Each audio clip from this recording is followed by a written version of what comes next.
it's not. You can hope for lots of things in your life, but you actually need to take action and look at it Do logically. something. That's an example of hopeful optimism. Having a French bulldog that likes banging his face into the door instead of walking through it. I opened the damn door for him. God help me.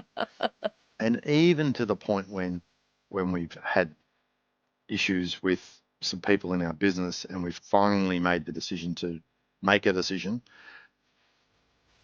and they said, yeah, I didn't want to be here any either anyway, or it, the outcome was never ever as bad as what we imagined it to be. Clearly, we're on different paths now. You're not taking our advice seriously. You're not doing the things that we've agreed to do. So I think it's time that you went and found another provider. And then when we've finally made the decision, let them go and advise the rest of the team. I would say in nearly every case, the feedback from the team is, thank God, why did it take you so long? Two things come to my mind straight away. One is it's your own ego. We don't like to admit that we didn't make a good decision or that we made the wrong decision. And the other thing is the impact it has on other people. Yeah. And one thing that Jenny and I have built over the years is our BMW matrix decision making, which is best case, worst case, most likely case. And if you logically think through that for any decision, whether it's a big one or like us moving to Bali, we've used it. Lots of things we use it for now, even simple little things.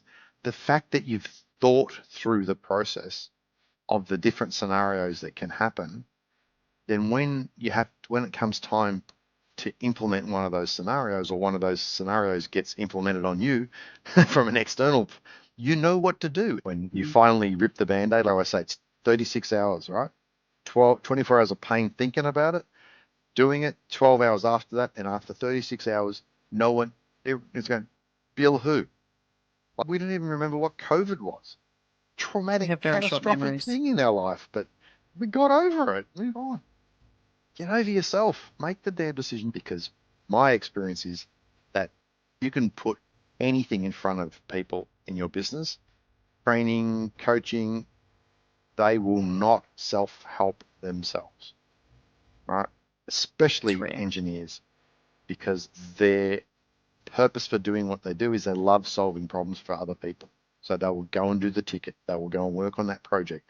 They won't watch the hour video on how to have better EQ and empathy with a client. And I often say that I got to the point where I could manage a person out of our organisation and have them thank me, because we all knew that they were in the wrong place. And we were, as we say, set them free to find an alternative path to success. Good people, good skills, just we were not the right fit. I can say what I need to say for everybody's benefit, because if you are not telling people where they need to improve, you are screwing them, basically. How do they know if you don't tell them? Because there's so many different ways of doing it, and just because you're smart and you have experience in one particular part doesn't mean you know the big picture of everything. So no matter how much experience you've got, it's part of who you are, but it's not the reason you are where you are. The critical thing for me, and I don't know whether we ever got this right or not, the critical thing about accountability is there has to be consequences for not achieving them. Yeah, But yeah, what is the consequence of you not achieving what you've agreed to achieve? So having a clear, attainable, achievable goal or target that makes sense, and that they understand the implication of that not being delivered. That's the key. Everybody knew what they had to do in their role, and they knew the impact that had on other people's roles if they didn't do that. So you just need to be aware of the reality of the situation and make sure that the consequences in the business are understood.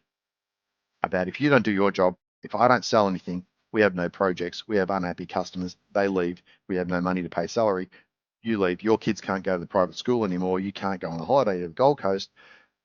and that becomes that peer pressure for people to do the right thing.